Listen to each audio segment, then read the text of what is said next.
Well, in today's interview, Carol talks about the process of reestablishing a relationship where a lie has entered it. And the word accountability was important. It's not the easy way, but the greatest steps forward are often not the easiest. Also, there can be influences from the past that can have something to do with our actions, inclusive of family history. Food for thought. Thanks for joining us today.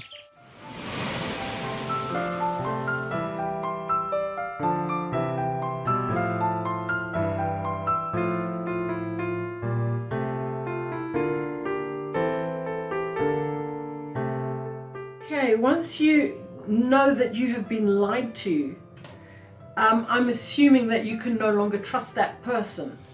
Is there something that can be done, an event that could actually bring this place to save the situation?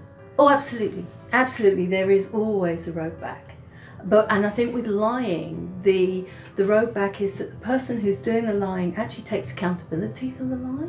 Right. They take responsibility for the lie. And that really looks like apologizing. It looks like explaining. So they've got to admit it? Admit it. Say what the lie was in full. Yeah. What the impact was on the people around them. Yeah. And then really explain what they're going to do about not having it come up again. Yeah. So there isn't a pattern. Yeah. So it might well be that there is something put in place when someone realises that they are lying, that they're not being honest, that they actually sort of step back and go, no, I don't really think it is that way. They look at, and there is always a road back. Right.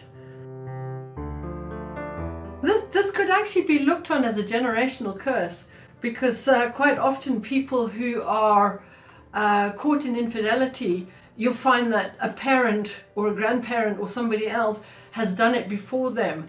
And there is a way of actually cutting it and saying, thus far and no further. Would you agree with that? Oh, absolutely. Oh, absolutely. And I really believe that in my particular instance, I'm divorced. I was divorced before I remarried, so I'm 2 times divorced. Right. My parents were divorced, so it is a generational thing. I really believe that when you take responsibility for your own lie, for whatever, in this particular case, if it was infidelity, but I really don't want that. I don't want that is fantastic, because if you acknowledge the fact that there is a fault, a lie, and you acknowledge and you confess it, you bring it out into the open, into the light, the power of that lie is then destroyed.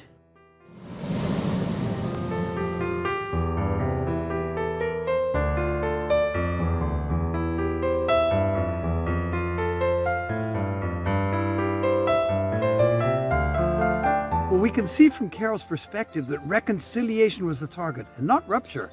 Speaking of a generational curse, if you were to sum up your family's tendencies in a positive, negative 2-column list, what would be in those columns? It can be a key to all sorts of directions towards your healing. Next week, we'll revisit Ruth as she speaks of how she was lured into an abusive relationship from the start. God bless and bye for now.